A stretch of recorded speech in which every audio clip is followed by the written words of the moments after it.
सबसे पहले आज का ये दिन जोश इस बात से आता है कि जो व्यक्ति 24 घंटे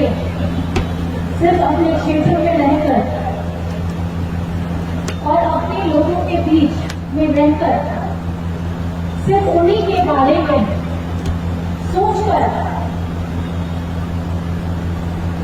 उन्हीं के लिए ही कार्य करने के लिए निरंतर प्रयास करता रहता है।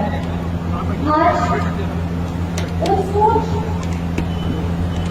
को उन्होंने यहीं पे जमीन पे रख दिया, हम लोगों के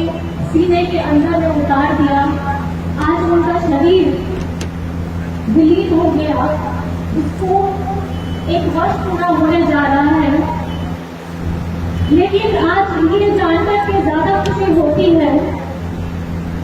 कि हमारे जगन्नाथ चाचा जी, जिन्हें मैं चाचा जी बोलती हूँ, उनका जो सपना 1932 का खतियार का स्थानीय सपना, पिछड़ों को आरक्षण आगे देने के लिए 14% से 27% करने का सपना, जो उन्होंने आप लोगों के से वादा किया था। हेमंत जी ने मुख्यमंत्री रहते हुए उन्होंने उस सपने को विधानसभा से पारित करवा करके ये दिखा दिया कि जो उन्होंने आप लोगों के साथ वादा किया था, वो वादा उन्होंने करके दिखाया। और ये सिर्फ 1932 का बात नहीं है, ये आपकी अपनी हमारी पहचान की बात है, और जिसके लिए उन्होंने मुखर होकर के हमेशा अपनी आवाज उठाई थी, अपने लोगों की आवाज उठाई थी, और जिस बुलंदी के साथ, जिस जोश के साथ वो पहले से कार्य करते आ रहे थे। और इस बार की झारखंड की सरकार, हेमंत जी की सरकार, जगन्नाथ चाचा जी की सरकार, कुलदीप देवी जी की सरकार, आज आपकी अपनी सरकार जो यहाँ खड़ी है, वो निरंतर हमारे अपने लोगों के लिए, हमारे अपने सभी समूहों के लिए कार्य कर रही थी। और इस बात पर गर्व भी होता है और तकलीफ भी होती है कि आज ये जो परिवार यहाँ खड़ा है, इस परिवार का संघर्ष भी हमारे हर एक परिवार के संघर्ष के जैसा ही उतना ही महत्वपूर्ण है।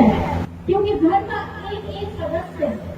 चाहे पुरुष हो, चाहे स्त्री हो, चाहे बच्चे हो, चाहे परिवार के कोई भी अन्य जन हो, सिर्फ आप ही लोगों के बारे में, अपने लोगों के बारे में ही बात करते हैं और उन बातों को मुखर करके पहुंचाते हैं। आपके द्वारा चुने गए हमेशा से विधायक रहे, अपने बारे में बात करते रहे, विधानसभा से पारित कराते रहे। आज मुझे लगता है कि अगर आज वो दिन याद आ रहा है, वो तस्वीर याद आ रही है, जिस तस्वीर में उनका खिलखिलाता हुआ चेहरा, जब ये बिल पारित हुआ था विधानसभा से, तो मुझे सुनने में आया था कि बाबा को उन्होंने एक बड़ा सा चादर दिया था, जिसमें लिखा हुआ था 1932। अब तो प्रमाण है कि उस सोच को कोई टाल नहीं सकता था, वो टाइगर जिंदा अभी भी है। टाइगर कभी मरता नहीं है, उसका सोच कभी मरता नहीं है।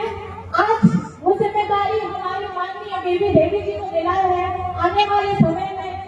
बेटे को मिलेगा, लेकिन वो जज्बा आपके अंदर होना चाहिए कि वो सोच को कभी खत्म नहीं करना है। क्योंकि जो